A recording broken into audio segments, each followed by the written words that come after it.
بسم اللہ الرحمن الرحیم، السلام علیکم میرے واجب الاحترام بھائیو، عزیز دوستو۔ اللہ رب العزت کا بے پناہ احسان ہے کہ اس نے ہمیں اسلامی سال کے پہلے مہینے یعنی شہر اللہ المحرم میں سانس لینے کی مہلت عطا فرمائی، اور اس مبارک مہینے کا تاج، اس کا دل یوم عاشورہ ہے، یعنی محرم الحرام کی 10ویں تاریخ۔ میرے عزیزو، یوم عاشورہ کوئی عام دن نہیں ہے، یہ کائنات کی تاریخ کا وہ عظیم الشان دن ہے جس دن حق اور باطل کا پہلا بڑا معرکہ ہوا اور اللہ نے حق و فتح مبین عطا فرمائی، جب ہمارے آقا تاجدار مدینہ علیہ السلام ہجرت فرما کر مدینہ منورہ تشریف لائے تو آپ اللہ علیہ وسلم نے دیکھا کہ یہودی 10ویں محرم کا روزہ رکھتے ہیں۔ جب آپ اللہ علیہ وسلم نے ان سے اس کی وجہ دریافت فرمائی تو انہوں نے عرض کیا کہ یہ ایک عظیم دن ہے جس میں اللہ تعالیٰ نے حضرت موسیٰ علیہ السلام اور ان کی قوم کو فرعون کے ظلم سے نجات دی تھی اور فرعون کو اس کے لشکر سمیت دریا میں غرق کیا تھا۔ چنانچہ موسیٰ علیہ السلام نے شکرانے کے طور پر اس دن کا روزہ رکھا۔ یہ سن کر ہمارے نبی پاک ارشاد فرمایا کہ فَنَحْنُ أَحَقُّ وَأَوْلَىٰ بِمُوسَىٰ مِنكُمْ، یعنی ہم تمہارے مقابلے میں موسیٰ علیہ السلام کے زیادہ حقدار اور زیادہ قریب ہیں۔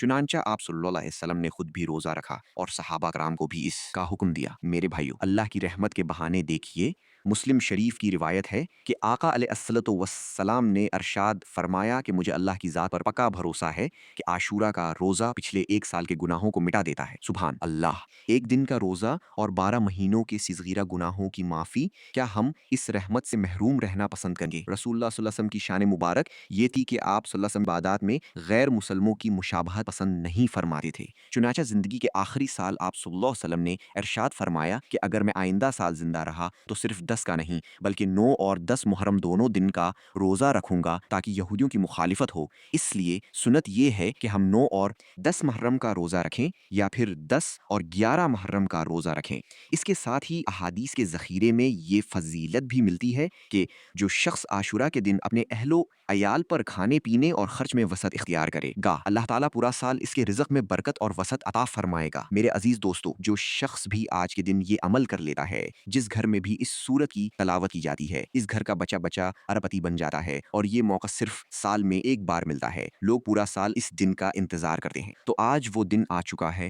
جس کو یوم عاشورہ کا دن بھی کہا جاتا ہے۔ زمانہ جاہلیت میں بھی اس دن کا بڑا احترام کیا جاتا تھا، بڑا ادب کیا جاتا تھا۔ مکہ کے نزدیک بڑا محترم دن تھا۔ اسی دن خانہ کعبہ پر نیا غلاف ڈالا جاتا تھا اور قریش اس دن روزہ رکھتے تھے۔ قیاس یہ ہے کہ حضرت ابراہیم علیہ السلام کی کچھ روایات اس کے بارے میں ان تک پہنچی ہوں گی۔ رسول اللہ صلی اللہ علیہ وسلم کا دستور بھی یہی تھا کہ قریش ملت ابراہیم علیہ السلام کی نسبت سے جو اچھے کام کرتے تھے، ان کاموں میں آپ بھی ان کے ساتھ کرتے تھے۔ تو دوستو، یہ وہ مبارک دن ہے جس کی عزت اور احترام آج نہیں ہے، زمانہ جاہلیت میں بھی کیا جاتا تھا۔ تو دوستو، آج کے دن جو شخص بھی اس سورت کی تلاوت کرے گا، جس کی امام عالی مقام امام حسین رضی اللہ تعالی عنہ نے کربلا کی سرزمین پر بار بار تلاوت کی، جب آپ کا سر مبارک نیزے پر لے جایا جا رہا تھا، اس وقت آپ کی زبان مبارک سے جو الفاظ نکلے تھے، اب جو شخص بھی وہ الفاظ پڑھے گا، اللہ اس کے مقدر کو بدل دیتا ہے، اللہ اس کو اہلی بیت کا صدقہ عطا فرماتا ہے،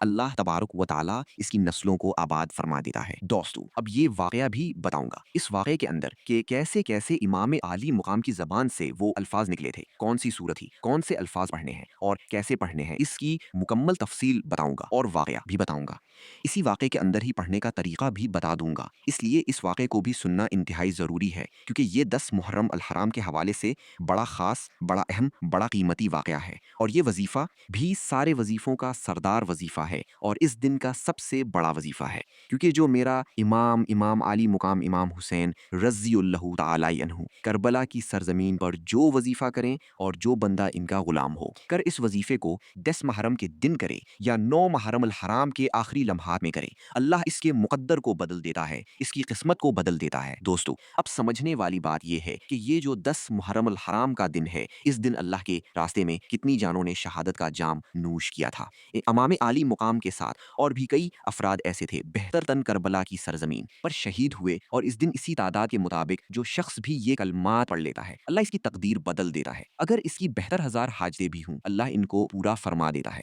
اللہ اس بندے کی طرف نہیں دیکھتا، وہ حسنینی کریمین کے نانے کی طرف دیکھتا ہے، وہ حضور صلی اللہ علیہ وسلم کی طرف دیکھتا ہے، حضور کے نواسوں کی طرف دیکھا ہے۔ اس لیے اب ذرا سمجھیے گا کہ امام عالی مقام نے سب سے پہلے کربلا کی سرزمین پر دعا کی تھی، اور اس دعا کو بھی سنیے، اس میں آمین کہیے، انشاءاللہ تعالی دل روشن ہوگا، زندگی روشن ہوگی، سینہ روشن ہوگا، مقدر روشن ہوگا، سب کچھ روشن ہو جائے گا۔ اگر آپ اس طرح اس عمل کو کر لیتے ہیں، اس دعا میں بھی ضرور شامل ہو جائیں جو اس دن کی خاص دعا ہے، جو بڑی اہم دعا ہے، اس دعا میں بھی شامل ہوں اور اس وظیفے کو ہرگز نہ چھوڑیے گا۔ اب دیکھیے، چند منٹ آج نکال کر سارے کام چھوڑ کر پہلے اس عمل کو کر لیں۔ جو مقروض ہیں قرضے سے نجات مل جائے گی، جو پریشان حال ہیں پریشانیوں سے نجات مل جائے گی۔ اس لیے دوستو، اس دن کا بہت سارے لوگ روزے کا بھی اہتمام کرتے ہیں۔ اس دن کے روزے کی بڑی فضیلت ہے۔ حضور علیہ الصلاوۃ والسلام رمضان المبارک کے مہینے سے پہلے، جب رمضان کے روزوں کا فرض نہیں ہوا تھا، اس سے پہلے یوم عاشورہ کا روزہ رکھتے تھے اور بعد میں بھی رکھتے تھے، لیکن بعض میں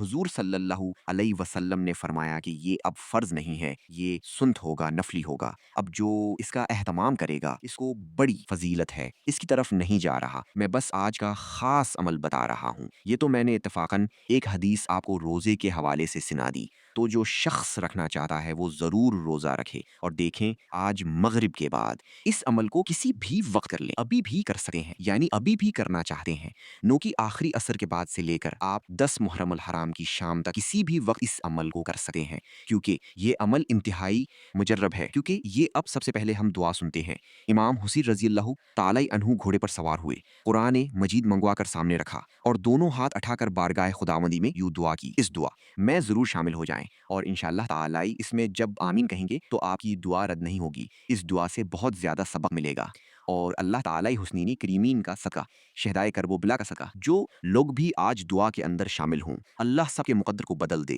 سب کی زندگیوں کو آسان کر دے، سب کی زندگیوں سے غم دور فرما دے، سب کی مشکل آسان کر دے۔ صدقہ امام زین العابدین کی بیماری کا اللہ سب بیماروں کو شفا عطا فرما دے۔ تو دوستو، امام عالی مقام نے قرآن مجید ہاتھوں میں اٹھا کر بارگاہ خداوندی میں یوں دعا کی: اے باری تعالی، ہر مصیبت میں تو ہی میرا سہارا ہے، ہر تکلیف میں تو ہی میری امید ہے، تمام حوادث میں تو ہی میرا مددگار اور ڈھارس ہے۔ بہت سے غم ایسے ہوتے ہیں جن میں دل بیٹھ جاتا ہے، ان غموں سے رعائی کی تدبیریں کم ہو جاتی ہیں، دوست ساتھ چھوڑ جاتے ہیں، دشمن اس سے خوش ہوتے ہیں، لیکن میں نے ایسے تمام اوقات میں تیری ہی طرف رجوع کیا ہے، تجھے اپنا درد دل کہا ہے، تیرے سوا کسی اور سے کہنے کو دل نہیں چاہا۔ اے اللہ، تو ہر بار ان مصیبتوں کو مجھ سے دور کر دے، ہر بار ان مصائب کو مجھ سے دور کر دے اور ان سے مجھ کو بچا لے۔ تو ہی ہر نعمت کا ولی ہے، ہر بھلائی کا مالک ہے، ہر خواہش کا منتہی ہے۔ وہ صبر دے الہی جس میں خلل نہ آئے، تیروں پہ تیر کھاؤں، ابرو پہ بل نہ آئے۔ یہ میرے امام عالی مقام نے کربلا کی سرزمین پر یوں ہی دعا کی اور اللہ کی بارگاہ میں اللہ کے راستے میں شہید ہونے کے لیے آگے بڑھے۔ تو دوستو،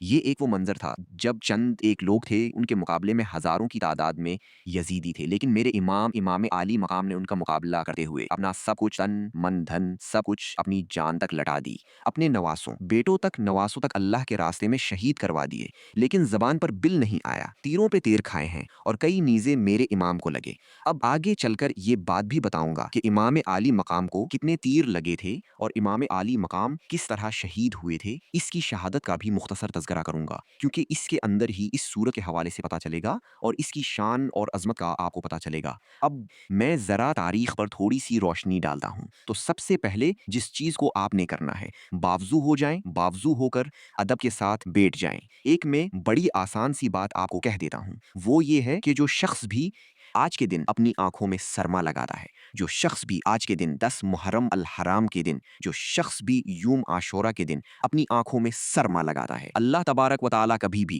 پورا سال اس کی آنکھیں اگر دکھتی بھی ہوں تو صحیح کر دیتا ہے، اور پورا سال پھر اس کی آنکھیں خراب بھی نہیں ہونے دیتا، اس کی آنکھوں کی حفاظت ہو جاتی ہے۔ آج کے دن جو شخص اپنے گھر والوں کے لیے صدقے کی نیت سے ان کا کھانا بڑھا دیتا ہے، طرح طرح کی چیزیں کھلاتا ہے صدقے کی نیت سے، اللہ تبارک و تعالیٰ اس گھر کو پورے سال کے لیے وافر رزق عطا فرماتا ہے، اللہ تعالیٰ ان کے رزق کو بڑھا دیتا ہے۔ یہ اللہ والوں کا ایک قول ہے، اس پر بھی ضرور عمل کیجیے گا اگر کر سکتے ہیں، ورنہ یہ عمل جو شخص بھی کرے گا، اللہ اس کو اپنے خزانہ غیب سے مالا مال فرما دے گا۔ اب یوم عاشورہ بڑا ہی مہتمم بالشان اور عظمت کا حامل دن ہے کہ عظیم واقعات اس سے جڑے ہوئے ہیں۔ مورخین نے لکھا ہے کہ یوم عاشورہ میں ہی آسمان اور زمین، قلم اور آدم علیہ الصلاوۃ والسلام کو پیدا کیا گیا۔ یہی وہ دن آ چکا ہے جس میں آدم کو، آسمان کو، زمین کو، قلم کو پیدا کیا گیا، اور اسی دن میں ہی جو شخص زمین و آسمان کی حکمرانی چاہتا ہے، زمین و آسمان کی جو چیز بھی حاصل کرنا چاہتا ہے، اللہ تبارک و تعالیٰ اس کو ان کلمات کی برکت سے عطا فرما دے گا۔ اب آپ نے سب سے پہلے درود پاک پڑھنا ہے حضور سرور کونین صلی اللہ علیہ وسلم کی ذات پر۔ اس سے پہلے پہلے آپ نے کام یہ کرنا ہے کہ آج اللہ کی بارگاہ میں استغفار کر لینا ہے، استغفار کر کے کی سچی توبہ کر لینی ہے کہ باری تعالیٰ میں آج کے بعد کبھی بھی حرام نہیں کماؤں گا، کبھی حرام نہیں کھاؤں گا، کبھی حرام کے قریب نہیں جاؤں گا۔ پکی سچی توبہ کر کے بس اللہ کی بارگاہ میں آپ نے بیٹھ جانا ہے اور اس سورت کو پڑھنا شروع کر دینا ہے۔ جو شخص پڑھ نہیں سکا وہ گھر میں لگا کر بھی سن سکا ہے، موبائل پر چلا کر سن ہی لے تو اس کو اللہ تعالیٰ اس کا انعام عطا فرما دیتا ہے۔ جو پڑھ نہیں سکا وہ سن لے، اور سننے کا طریقہ یہ ہوگا کہ کوئی بھی اس کو جو درودی پاک آتا ہے اس درودی پاک کو پڑھ لے۔ پڑھنے کے بعد کتنی بار درودی پاک پڑھنا ہے؟ صرف اور صرف 10 بار درودی پاک پڑھنا ہے۔ 10 بار درودی پاک پڑھ کر اس سورت کو چلا کر صرف ایک مرتبہ سن لے اگر پڑھ نہیں سکا، اور اس کے بعد میں آپ کو بتاؤں گا کہ پھر اس نے اس سورت کے بعد کون سی سورت پڑھنی ہے۔ اب جب اس نے اس سورت کو پڑھنا ہے اس کے بعد اس نے ایک آیت کی بار بار تکرار کرنا ہے، ایک آیت کا کچھ حصہ اس نے پڑھنا ہے، اور انشاءاللہ یہ دیکھیں ایک ایک لفظ کر کے آسان کر کے سمجھا رہا ہوں، اس لیے مکمل سمجھ کر اسی طریقے کے مطابق کیجیے گا، کیونکہ یہ آخری لمحات ہیں، یہ موقع ہاتھ سے نکلنے والا ہے۔ یہ موقع ہاتھ سے نکل گیا پھر سال کے بعد آئے گا، اس لیے اب یہ سہانی گھڑیاں ہیں، یہ سہانا موقع ہے، آپ نے پڑھنا ہے، اور پڑھ نہیں سکتے تو سننا ہے۔ اب پڑھنے کا طریقہ بتا دیتا ہوں، سننے کا طریقہ بھی بتا دوں گا۔ دیکھیں عمل کے فائدے پڑھنے پر زیادہ ہیں، سننے پر تھوڑا سا کم ہے، لیکن پھر بھی اس عمل کی برکت سے وہ شخص پورا سال مالا مال رہتا ہے، پورا سال اس کے گھر میں رزق کی برسات رہتی ہے، پورا سال اللہ اس کو خزانوں سے رزق عطا فرماتا ہے۔ تو سب سے پہلے آپ نے باوضو آپ نے استغفار کرنا ہے۔ استغفار کی تعداد بھی بتا دیتا ہوں، کتنی بار پڑھنا ہے وہ بھی بتا دیتا ہوں، اب ذرا سمجھیے گا، بالکل مختصر سی تعداد میں آپ نے یہ الفاظ پڑھنے ہیں، اور ان الفاظ کو پڑھنے کے بعد اب آپ نے اللہ کی بارگاہ میں آقا علیہ الصلاوۃ والسلام کی ذات اقدس پر درود پاک پڑھنا ہے، جو میرے رب کی بھی سنت ہے، جو فرشتوں کی بھی سنت ہے، صحابہ کی بھی سنت ہے، وہ درودی پاک آپ نے پڑھنا ہے۔ وہ درودی پاک پڑھ کر اس کے بعد اب آپ نے اس ایک آیت کو بار بار پڑھنا ہے، اس سورت کو پڑھنا ہے، پھر اس سورت کے بعد اس آیت کا بار بار تکرار کرنا ہے۔ اب جو استغفار پڑھنا ہے اس کو بھی ذرا سن لیں، کیونکہ استغفار کرنا آج انتہائی ضروری ہے، اور کیونکہ یہ نئے اسلامی سال کا بھی پہلا مبارک دن ہے کہ جس دن کو سب سے زیادہ فضیلت حاصل ہے۔ اس مہینے کا سب سے بڑا فضیلت والا دن وہ آج کا دن ہے، یوم عاشورہ کا دن ہے۔ تو جو شخص آج یوم عاشورہ کے دن اس عمل کو کرے گا، کیونکہ یہ دن پورے مہینے کا سردار دن ہے، اور بعض نے فرمایا کہ پورے سال کا سردار دن ہے، اور اس دن کو بڑی فضیلت اور اہمیت حاصل ہے، کیونکہ اسی میں ہی اللہ تبارک و تعالیٰ نے آدم علیہ الصلاۃ والسلام کی توبہ قبول فرمائی، اسی دن ہی ادریس علیہ الصلاۃ والسلام کو آسمان پر اٹھایا گیا، اسی دن ہی علیہ صلاوت والسلام کی کشتی کو محفوظ کیا گیا، جودی پہاڑ پر لگایا گیا، اسی دن ہی ابراہیم علیہ صلاوت والسلام کو خلیل اللہ بنایا گیا، اور اسی دن ہی ان پر آگ کو گلزار کیا گیا۔ تو آج آپ نے حضرت ابراہیم علیہ الصلاۃ والسلام والا وہ درودی پاک جس میں محمد صلی اللہ علیہ وسلم اور آپ کے جد امجد حضرت ابراہیم علیہ الصلاۃ والسلام اور آپ کا ذکر موجود ہے، وہ درودی پاک آپ نے آج پڑھنا ہے، جتنی تعداد بتا دی ہے۔ اس تعداد کے بعد اب آپ نے سب سے پہلے درودی پاک پڑھنے کے بعد اب آپ نے بسم اللہ الرحمن الرحیم میں پڑھ کر اب آپ نے یہ استغفار پڑھنا ہے، اور یہ استغفار کون سا ہے؟ بالکل آسان سا استغفار ہے، استغفر اللہ ربی من کل ذنب واتوب الیہ، استغفر اللہ ربی من کل ذنب واتوب الیہ، استغفر اللہ ربی من کل ذنب واتوب الیہ، استغفر اللہ ربی من کل ذنب واتوب الیہ۔ اس کو آپ نے پڑھنا ہے۔ اب دیکھیں ہماری آج 10 محرم الحرام یوم عاشورہ کے دن ایک بڑی دعا ہوگی، جو شخص اس دعا کے اندر اپنا نام شامل کروانا چاہتا ہے صرف اور صرف 10 مرتبہ آج درود پاک پڑھ کر اس کا ثواب میرے نام کر دے، انشاءاللہ اس کو اس خاص دعا میں جو آج کے دن کی دعا ہے اس میں شامل کیا جائے گا۔ اللہ آج کے دن کوئی دعا رد نہیں فرماتا، اور ہماری دعا تو شریعت کے اصولوں کے مطابق ہوتی ہے، اس دعا کی تو ہر حال میں قبولیت ہو جاتی ہے، اس لیے یقین کامل کے ساتھ کی جاتی ہے، توجہ کے ساتھ کی جاتی ہے، تو اس لیے اس دعا میں آپ نے ضرور شامل ہونا ہے۔ اب یہ استغفار پڑھنے کے بعد آپ نے یہ سورت صرف ایک بار پڑھنی ہے، اس کے بعد آپ نے دوستو یہ کلمات پڑھنے ہیں جو میں ابھی آپ کے سامنے ذکر کروں گا، جو مشکل میں، جو مصیبت میں، جو دکھ میں پڑھے جاتے ہیں، اور وہی الفاظ امام عالی مقام نے۔ اب آپ کو کوئی بھی غم ہو سکا ہے، آپ مقروض بھی ہو سکتے ہیں، آپ کرائے کے گھر والے بھی ہو سکتے ہیں، اپنے گھر کی تمنا بھی کرتے ہوں گے، تو یہ ساری حاجتیں چھوٹی حاجت ہو یا بڑی حاجت ہو جو آپ کے نزدیک ناممکن ہو یا ممکن ہو،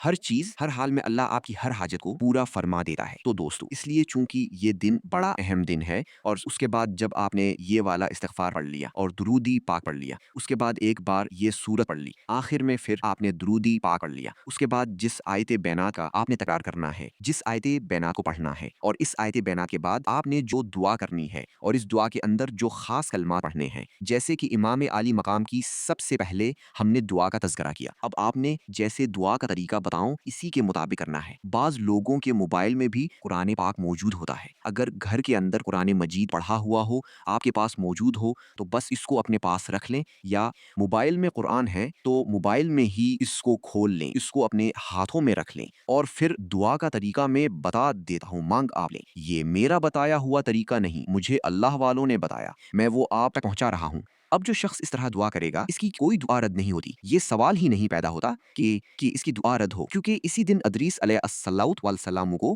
آسمانوں پر اٹھایا گیا، اسی دن نوح علیہ السلام، ابراہیم علیہ السلام کو خلیل بنایا گیا، اس دن اسماعیل علیہ السلام کی پیدائش ہوئی، اسی دن یوسف علیہ السلام کو قید سے رہائی ملی اور مصر کی حکومت ملی۔ اب ہر مشکل سے آپ کو رہائی مل جائے گی، اور اللہ حکومتیں بھی عطا فرمائے گا۔ حکومتوں سے مراد اللہ حکمرانی عطا فرمائے گا، حکمرانی سے مراد لوگ آپ کا عزت اور احترام کریں گے، آپ کا ادب کریں گے، جس میدان میں قدم رکھو گے ناکامی نہیں ہوگی، کامیابی آپ کے قدم چومے گی۔ تو یہ وہ عمل ہے، یہ وہ صورتیں ہیں، یہ وہ لمحات ہیں جس کے بارے میں آپ کو آگاہ کر رہا ہوں۔ تو اسی دن ہی، کیونکہ موسیٰ علیہ السلام اور اس کی قوم کو اللہ تعالیٰ نے بنی اسرائیل سے نجات دی تھی، اسی دن سلیمان علیہ السلام کو بادشاہت واپس ملی تھی، اسی دن یوب علیہ السلام کو سخت بیماری سے شفا ملی تھی، اسی دن یونس علیہ السلام 40 روز مچھلی کے پیٹ میں رہنے کے بعد باہر نکلے تھے، اسی دن یونس علیہ السلام کی توبہ قبول ہوئی تھی،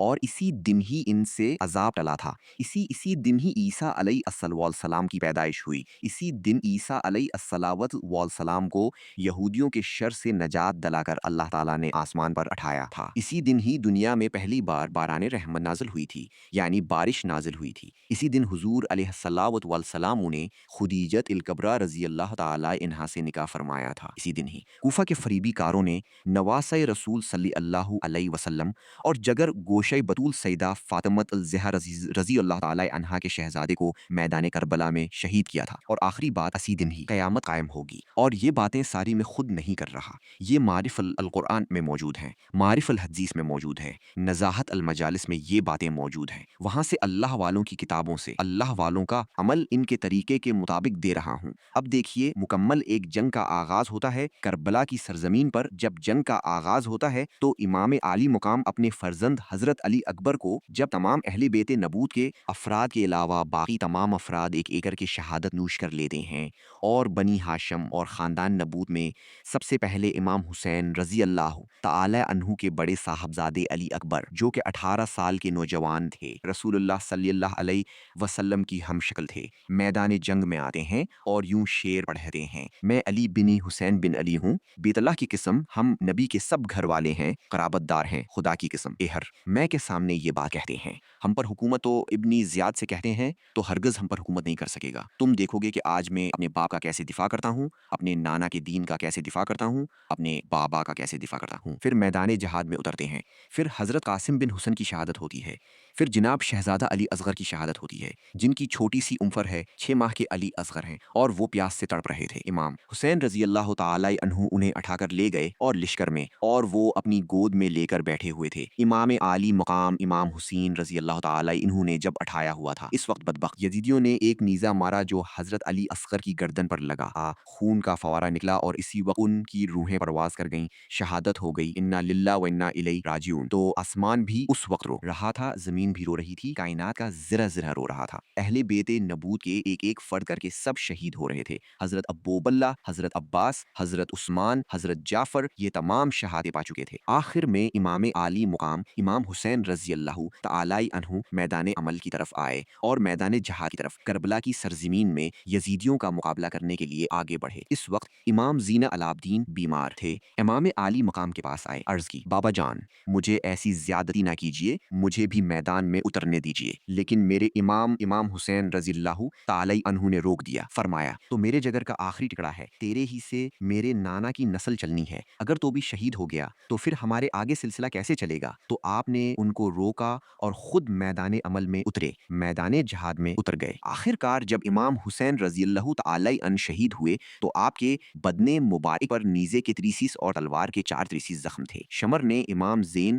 العابدین کو، جو کہ ابھی چھوٹے لڑکے تھے، آپ کی عمر 11 یا 13 سال تھی اور مریض بھی تھے، قتل کے ارادے سے آگے بڑھا تو حمید بن مسلم نے، جو شمر کے ساتھیوں میں تھا، اسے روک دیا۔ پھر عمر بن سعد خیموں میں آیا، اس نے کہا خبردار، کوئی ان عورتوں کے قریب نہ جائے، نہ کوئی اس لڑکے کو قتل کرے، جس نے ان کے مال میں سے کوئی چیز بھی لی واپس کر دے۔ راوی کا قول ہے کہ خدا کی قسم کسی نے کوئی چیز واپس نہیں کی تھی۔ تو یہ وہ منظر تھا۔ پھر آخر کار امام عالی مقام امام حسین رضی اللہ تعالی عنہ کے سر مبارک کو نیزے کے اوپر لگا کر دمشقی بازاروں کی طرف لے جایا جا رہا تھا۔ میرے امام کا سر مبارک نیزے کے اوپر تھا، اہل بیت نبوت کے قافلے کے بقیہ افراد بھی اسی قافلے کے ساتھ چل رہے تھے اور امام عالی مقام کا سر مبارک نیزے پر تھا۔ اس وقت میرے امام کے سر مبارک سے جس آیت بینات کی آواز آئی تھی اور جو امام نے جس آیت بینات کی تلاوت سنتے ہوئے ایک شخص کو دیکھا تھا، اس کے جواب میں امام عالی مقام نے کہا تھا اصحاب الکفی والرقیم میں اے شخص تو اصحاب کہف اور اصحاب رقیم کی بات کر رہا ہے، تو دیکھ آج نواسہ رسول امام حسین کا سر مبارک نیزے پر جا رہا ہے لیکن قرآن کی تلاوت کر رہا ہے۔ تو اس طرح امام عالی مقام کا وہ سر مبارک بھی قرآن کی تلاوت کر رہا تھا۔ شہادت کے بعد بھی آپ نے قرآن کا دامن نہیں چھوڑا۔ اس لیے دوستو، قرآن کا دامن نہ چھوڑیے گا، قرآن کو روزانہ پڑھتے رہیے گا، چاہے ایک آیت ہی کیوں نہ پڑھیں، چاہے 3 آیات ہی کیوں نہ پڑھیں، روزانہ پڑھنے کا معمول بنا لیں، انشاءاللہ کبھی رسوا نہیں ہوں گے۔ اب آپ نے اس سورت کو ایک بار جتنا میں تعداد بتائی اس کے مطابق پڑھنے کے بعد آپ نے انا للہ و انا الیہ راجعون کی تسبیح پڑھنی ہے۔ اس کی تسبیح آپ نے 100 بار پڑھنا ہے۔ اس کے بعد آپ نے سورۃ الاخلاص شریف کو 100 بار پڑھنا ہے۔ اس کے بعد آپ نے اس سورت کی تلاوت اس سے پہلے ایک بار کرنی ہے یا سننی ہے، اس کو سن لینا ہے اگر پڑھ نہیں سکے، اور اسی طرح آپ نے اس عمل کو ترتیب دینا ہے جو ترتیب میں نے بتائی ہے۔ اس کے بعد آپ نے اپنے ہاتھوں میں قرآن لے کر اللہ کی بارگاہ میں ہاتھ بلند کر دینے ہیں، ہاتھوں میں قرآن لے کر دعا کرنی ہے، جیسے میں نے امام عالی مقام امام حسین رضی اللہ تعالی عنہ کا طریقہ بتایا تھا کہ انہوں نے کربلا کی سرزمین پر کیسے قرآن کی تلاوت کی تھی، قرآن کو اپنے ہاتھوں میں اٹھا کر دعا کی تھی۔ تو آج آپ نے بھی قرآن کو اپنے ہاتھوں میں اٹھا کر دعا کرنی ہے، انشاءاللہ کوئی دعا رد نہیں ہوگی۔ اب اسی ترتیب کے مطابق جس سورت کا میں تذکرہ کر رہا تھا وہ 15ویں سپارے میں سورۃ الکہف ہے، اس کو صرف ایک بار پڑھ کے دیکھیے، لیکن اس کے اول و آخر جو چیزیں بتائی ہیں وہ لازمی ہیں۔ انشاء اللہ تعالی جو طریقہ بتایا اس پر عمل کریں گے تو کامیابی تمہارے قدم چومے گی۔ اللہ